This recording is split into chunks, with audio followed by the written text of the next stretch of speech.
So you think you can play God? Of course not. I am not nearly so arrogant as that. In 1967, Shonen Sunday published a 3-chapter series by Satoru Ozawa called Blue Sub No.6.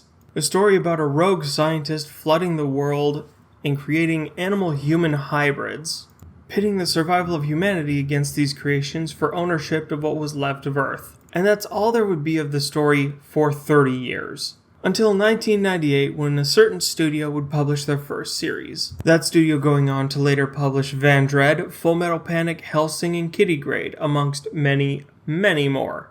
And that studio's name...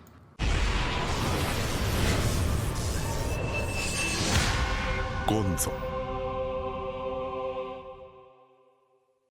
The Earth's oceans have risen and flooded most of the planet, all caused by a geneticist turned eco-terrorist, young Zorndike, killing off the majority of the planet's population, with the few that remain inhabiting the buildings that peak above the water's surface. The hybrid creatures created by Zorndike, called his children, routinely attacking whatever humans they can find in an ever-escalating war for dominance and ownership of the ocean planet, with the surviving nations banding together to create a fleet of submarines to combat this constant threat. Mayumi Kino and Jean-Jacques Brunel are sent to convince Tetsu Hayami to return to the Blue Fleet, being one of the best sub-pilots they've ever had. But Tetsu, racked with survivor's guilt over a failed peace mission to the South Pole that claimed the life of his friend Katsuma no Naka, flatly rejects the offer, calling himself a hyena of the sea. But Tetsu had not forgotten his old life, for when the hybrids attacked, he sprung into action.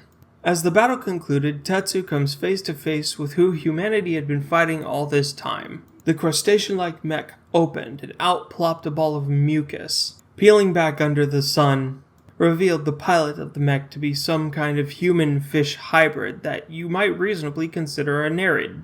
Maybe Tetsu was broken, or maybe he just hadn't given up on peace yet, because instead of ending the creature's life, he carried her to the water and let her go. But the attack was not yet over, as the Commander Velg had arrived in the Phantom ship and began to bombard the submarines that have shown up to defend the settlement. Boarding Blue 6, captained by Tetsu's friend Iga Tokuhiro, they make their way to the undersea base, Blue Dome.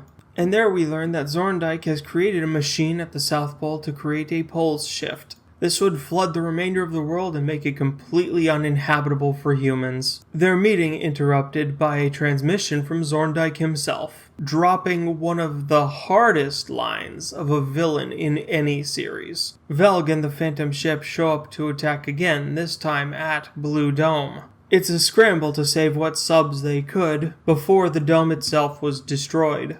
As both sides gear up for nuclear war, Tetsu has to come face to face with his own inner demons and the realization of there might be a better way, and he should try peace once more. Returning to Blue 6, Tetsu buys for time, so he can talk to Zorndike. And accompanied by Mayumi, they make their way to the South Pole for a confrontation with the man himself.